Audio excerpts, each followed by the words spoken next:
อยู่กับหลวงตาจังซี่โอ้ยธรรมดา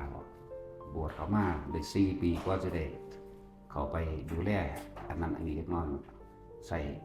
มีดโกนปาดเส้นเอ็นเพิ่นนั่นแหละก็ดีแน่เพิ่นบ่เข้ามันบ่เข้าบางคนก็แอบเข้าไปอยู่ในหัน2 ปีเป็นผ้าขาวสุดขาวตอนเพิ่นย่างเข้าไปนี่ย่างออกมาจากกุฏยิงเพิ่นดีแน่ปืนมันด้านบ่ดิมีการทำลายดักทางรถต่างๆจนรถเพิ่นคว่ำแต่เพิ่นก็แขนรุดไล่รุดได้ใส่เผือกที่เฮาเห็นนะแอบรอบยิงว่างยาพิษมีเบิดเด้ว่างยาพิษพวกนี้แหละแต่ว่าดีแน่เพิ่นเก่งกว่าเพิ่นขับยาพิษเพิ่นขับพิษออกทางโปรตีนเพิ่นจนได้ตัดนิ้วตีนได้เสียสละนิ้วตีนให้สั่นล่ะมันมีหลายอันหลายแบบที่พวกเฮาบ่รู้บ่เข้าใจทำลายเพิ่นได้ก็แตกกันล่ะเฮ็ดหยังเพิ่นบ่ได้หลายองค์เด้ที่ทำลายมาสั่นล่ะผู้ใดที่เทศดีแน่ผู้ใดที่นำคนเข้าสู่ความจริงได้แน่นะเขาสิทำลายเลยยังก็สร้างผู้ที่ใส่ตีข้าวไหลไปก่อนสอบก่อนบ่ทำลายแล้วคนที่บ่รู้อีโหนอีเหน่อิหยังร้อยเสือเขาไปนำเด้บ่ฮู้จักหยังบ่เคยอยู่กับเขาบ่ฮู้จักเขาบ่เคยรู้จักวิธีการสร้างวัดทำวัด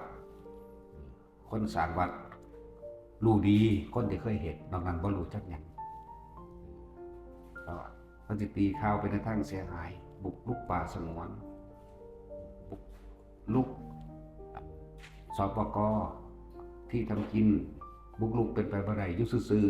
ๆที่เขามันมีเจ้าของอยู่แล้วเฮาสิถ้าไปถางเอาเลยเฮ็ดไปเลย2 ปี 3 ปีเป็นไปได้เป็นไปบ่ได้วิธีการสร้างวัดสร้างสำนักสงฆ์สร้างสถานปฏิบัติธรรมอะไรก็สร้างเวลาเฮาไปขอจังซี่สำนักพุทธหรือแม้กระทั่งทางฝ่ายสงฆ์ทางฝ่ายคนทางฝ่ายคนสำนักพุทธทางฝ่ายสงฆ์กับเจ้าคณะตำบลอำเภอจังหวัดต่างๆก็รับรู้รับทราบเวลาเฮาไปขออนุญาตสร้างเขาก็สิแนะนำเฮาเฮ็ดศาลาเด้อสร้างศาลาเด้อมีพระประธานไว้หรือยังมีกุฏิจักหลังมีห้องน้ำจักอันมีพระจักองค์มีผู้เข้าไปปฏิบัติธรรมจักคนแล้วก็ถ่ายรูปมาเดี๋ยวจังขอตามระเบียบการภายหลังมีแต่ให้เฮ็ดไปก่อนทั้งนั้นแหละใหญ่ว่าล่ะมีตั้งแต่เอกสารนี่ไปภายหลังแต่ว่าก็สร้างไปเลยนี่เป็นแบบนี้นี่คือความจริงส่วนทางนั้นกฎหมายก็จะว่าไม่ได้รับอนุญาตบุกรุกป่าสงวนแห่งชาติบุกรุกสปก2-3 ปีสิบุกมาแต่ทางไหนมันบ่มีผู้เห็นเลยว่ามาละ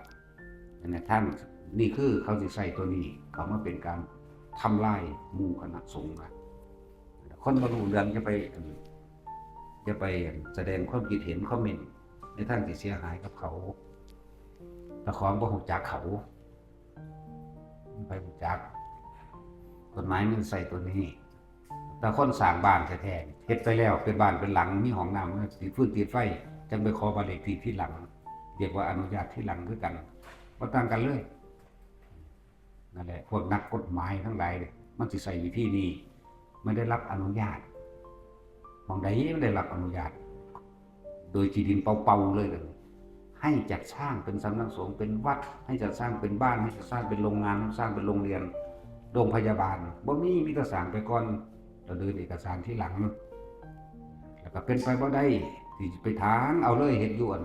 2 ปี 3 ปี 4 ปีจนถึง10 ปีเป็นไปบ่ได้เลยสิ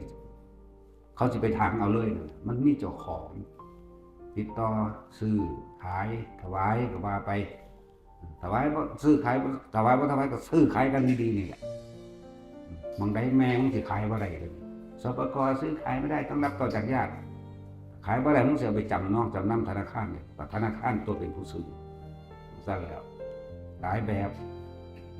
สิเอามาตีเด้อว่าพวกเฮากลุ่มใดกลุ่มบุคคลใดเขามาบ่บำเพ็ญกุศลสาธารณะมาท่านบ่ให้เขาบ่ให้ความร่วมมือสังเกตเบื้องโลด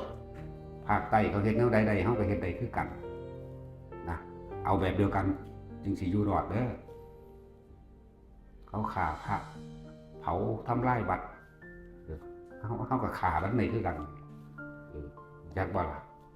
กูบ่ได้ยานว่าเขาฆ่าได้กูย่านกูฆ่าเขานั่นเลยที่บอกว่ามาเรื่อยๆนั่นแหละแล้วเมื่อภาคใต้เฮ็ดได้ภาคอีสานก็เฮ็ดได้จักว่าล่ะภาคเหนือก็เฮ็ดได้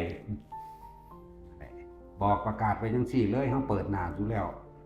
บ่มีลุกๆซุบๆซิบๆก็แล้วกันหน้าว่าให้ทุกคนรู้ไว้แม่นเหลือหลวงพ่อผู้เดียวกูก็สิกัดหูเอาดอกจักว่าล่ะกอดมันไว้แน่นๆกัดหูมันตายคามันก็ได้